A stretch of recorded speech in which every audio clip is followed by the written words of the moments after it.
first of all, I'd like to ask a question. Anyone can feel free to answer. What is the purpose of education? Anyone in the room? What is the purpose of education? What do you think is the purpose of education for you?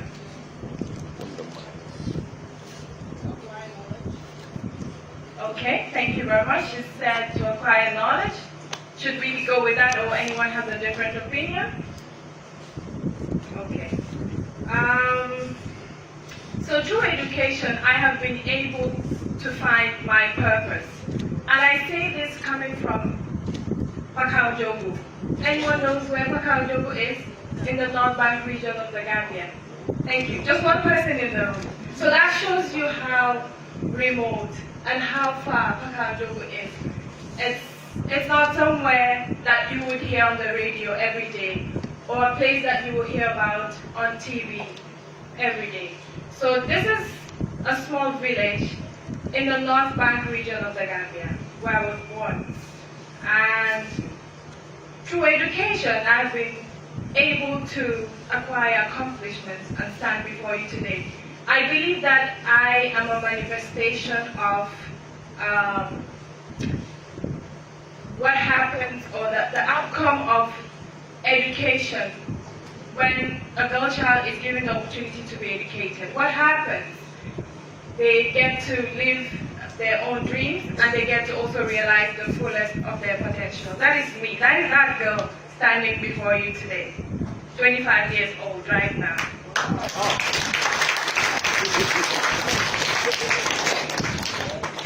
So in the early years of my educational journey, of course, which started in Pakao Jogu, I worked really hard to meet the norm. So the norm in this instance was having good grades. So I was so much focused on having good grades that I missed out on other educational activities in school. So I'm not saying that good grades are not important. Of course they are. But while going to school, in the journey of being educated, you also need to be open to other extracurricular activities in school. So it was not until when I went to secondary school that I decided to finally get out of my comfort zone to say that I was going to pursue student politics. And you can imagine what that landed me into. Of course, you know what student politics is about and how sometimes it can go. But then eventually I became head girl in my school, and that's when my journey started. I became a student leader, and through that I was able to realize that I was very passionate about using my position as head girl to empower other girls in the school. I was very much keen about some of the issues that were raised by fellow girls in terms of child marriage, in terms of female genital mutilation. So that's when I started finding my voice, and I got to realize that I really had a very deep interest in girls' issues, in women's rights. And over time, I started doing a lot of research on feminism, women's rights, and that's how I eventually landed myself at Safe Hands for Girls as a volunteer. So as soon as I graduated from school, I said to myself, oh, I'm waiting for my results. So fast forward, I had already come to the compost from Pakao Jogu. So I just did my grade 1 in Pakao Jogu. Then I came here. So that's how I started grade 2 and then upwards. But having experienced that childhood life in Pakao Jogu teaches me the fact that there's a lot of girls with so many potentials, a lot of children that are going to school there that have so many potentials. So maybe I was just one of those lucky people who had the opportunity to come here to further my education. So I keep thinking about the people that are there and the impact they would make and the change that they would be able to make if they also had the same opportunity to come here and further their education. But also thinking in my head is the fact that it doesn't matter where you come from. it does not matter if you were born with a silver spoon in the mouth or with whatever family that you have. If you're determined to make change, to find your purpose in this life, you will definitely find it. And you will get there. It doesn't matter how young you are, where you're from, like I said. So after high school, I decided to join this NGO, SaGG for Girls, like I said earlier. And I started doing a lot of work around female genital mutilation, going to the remotest of villages, talking about the harmful practice of FGM and how really harmful it is on the welfare and the rights of women and girls in the Gambia. So I tell myself all the time, I stand here before you today, or I am the person I am because of education and because of the women who fought the good fight before me. Because there's a lot of amazing women in the Gambia who are doing incredibly amazing things that you can just look at and be inspired by the work that they do. And for me, those are things that I look at and be inspired, and it makes me want to do really more. So, what is purpose? What is purpose? So I believe purpose is that driving force that gives us meaning in our lives. It is something that we're passionate about and we really want to do. It inspires us to get up every day, every morning to pursue our dreams and also overcome the obstacles that comes our way. So as young girls, everyone in this room has a purpose, and whether you know it or not, and it's not like it's a very clear-cut thing that you get to know. Sometimes it's a journey that you get to figure out as you're going. So at a young age, I didn't know I could stand somewhere in the assembly and address students and be like, oh, I'm the head girl of the school. I was such a very quiet student. I didn't speak much. I was always hiding somewhere, worried about my grades. Did I get a 90? Oh, is that a 95? Is that an 8? That was me. So sometimes, I know it takes a lot to come out from a place where you're very comfortable to do other things, because you feel very comfortable and because you think, oh, this is the most important thing and it is what I'm focusing on. But sometimes just come out of your shell, explore other things, and be open to learning, be open to unlearning. Like the way I say it now is side by side. The more you learn, the more you unlearn other things. Because the more you know, the more you also realize that there's something that I learned about, but I think it's not applicable anymore. I should unlearn it. So as you learn, you unlearn side by side. And, So I can say that coming out of my shell, putting myself out there, has really, really helped me to also realize that I could do more things apart from just focus on good grades and being on the first list in my class. So eventually, working with SaGG for Girls, I really also got to discover a lot of things about myself, and eventually I was able to identify a gap in the work that we were doing at SaGG for Girls. So I had a lot of mentors, a lot of women that I looked up to. I said to myself, all of these women are doing a great job, but who's talking about them? I've not heard about this woman, nobody's celebrating them. What can we do to also empower and shed light on some of the achievements, some of the wins that some of these women are doing? So I said that to myself. Mind you, I was 19 years old back then, and I was going to university, the University of the Gambia. So I just sat with a few friends and I was just telling them, I have an idea. I want to set up an awards platform, like a platform wherein we get to celebrate women, we get to give them their flowers in a way that also inspires girls to be inspired through some of these role models. So that's how I initiated She Awards Gambia, and every year we create this platform where we celebrate Gambian women and also inspire girls, because I felt growing up even though there were really amazing women that were doing a lot of work, there was not really light shed on the work that they were doing. So for me, this was an opportunity to also celebrate their wins, put them out there and know that women are doing amazing things. And the more we put their work out there, the more girls are inspired to also know that their dreams are achievable. Because if you live in a world where you see less women achieving big things, you think that, oh no, I can't do it. The society is so patriarchal that I can only end up maybe as a secretary, or just some other things that you think are not big dreams. You limit yourself in a way because you think you can't do more. But if you see more women who are lawyers, more women who are doctors, more women who are magistrates, women who are in the male-dominated field, you're inspired and you know that you can also get there.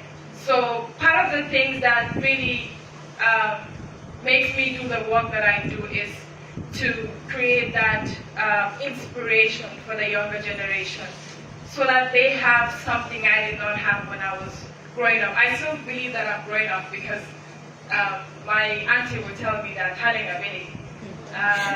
yeah. So education is very, very powerful. It is that tool that you can use to do anything that you want to do. But also, we need to appreciate the fact that education is both formal and informal. There are other ways you can learn things that are not in the classroom. I think someone mentioned earlier about education not just being confined in the space of a classroom, but you can learn from other people outside of your classroom and all of that. But I think one thing I have to tell you, or to be honest about, is the fact that the journey to pursuing your purpose is not easy. It is going to be faced with a lot of obstacles like all of us have seen. Every journey comes with its wins, it comes with obstacles and all of that on the way. So you need to also have that at the back of your mind. And don't give up if you see one obstacle and then you're like, I don't think this is something that I can do, or this is something that I can pursue. So you need to embrace the challenges and opportunities for growth as stepping stones towards your purpose. And remember that failure is not the end. I always take failure to be a lesson. When I started She Awards, I was very scared. I was like, look at this 19-year-old girl. She said she wants to organize an award. And mind you, it was actually the first ever Women's Awards event in the Gambian. And I had people tell me that, are you sure you can pull that out? Are you sure you can really do this? But I mean, despite all of that, I had people who believed in me. I had people who supported me. And I was able to do it, even though I was scared. I was like, what am I getting myself into? Do I think I can really do this? So there's always that voice that is going to tell you, I don't think you're ready for this. I mean, sometimes you're not ready, of course, but sometimes just push and see how much you can do. And if you fail and you still want to try again, you can still do it. But just give it a try. And that was how it happened for me. And I remember back in school, when I got to know that women's rights and gender justice issues were things that I was really passionate about, I said to myself that I was going to study law. So as I was volunteering with Safe Hands for Girls, I was also pursuing my bachelor's degree in law. And with my law degree and at the heart of the studies, I really centered on issues of women's rights, gender justice, transitional justice, how to enhance women's access to justice. So sometimes we can be in different fields, but there is something that is that we're really passionate about that we can really see in the work that we're doing. I may be a lawyer, someone may be a doctor, but in the work that they do, they center it around women's rights because that's something that they're really passionate about.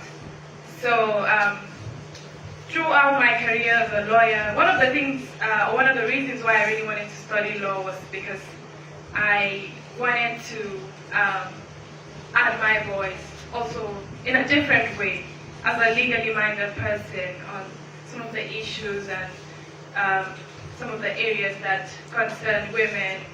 And during my master's program, I remember writing about access to justice for women, and it was something that I was really passionate about. And when you're passionate about something, you get to see how your passion shines through some of the things that you write when you talk about those issues, because those are things that really comes from the heart. So yeah, and when you find yourself at the intersection of education and purpose, do not forget the impact that you can make, and that your purpose is not just about personal fulfillment.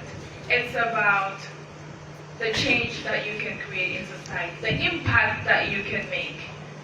Because I could say, oh, I studied law, I'm a lawyer, it's okay. What am I doing with sheer worth? Because I get people who would come to me and tell me, I think you can get a lot of money with sheer worth. And how do you balance your work as being a lawyer, working here, and also doing sheer worth? Because organizing an event in the Gambia, I tell you, is the most hectic thing to do. Oh my God, yeah. It's so hectic. So I tell them that it's because this is my career where I also get to do some of the things I'm passionate about. And this, on the other hand, is something that really I am very, very passionate about and happy to do. It's like I'm giving back to society. I am not doing it because I want to receive money or because of other things. So when you're doing something that your heart really wants you to do, it makes it very easy. Even though it's difficult, like I say, to organize events in the Gambia and all of that. So there are times when you think you need to create that balance because you're doing too many things at the same time. But at the end of the day, purpose is always there to show you the way, because that's where your heart lies at the end of the day. So, like I was saying earlier, in the end, you just have to remember that you have the power to shape your own destiny. It does not matter where you come from, who you are. You truly, truly have that power. And like I said in the beginning, I believe I am a manifestation of that. I did not come from a rich background or a background of lawyers. When I was graduating, I was the first woman in my family to graduate. I truly did not have to say that, oh, because of this opportunity, maybe I will do better. I took it upon myself to say that I am going to shape my own destiny, and I will be what I want to become, and I'm going to get there. And that's what I did. So it is really in your hands to shape your own destiny. Pray as well. Pray. It's very important. But know that there's not anything under the sun that you cannot do.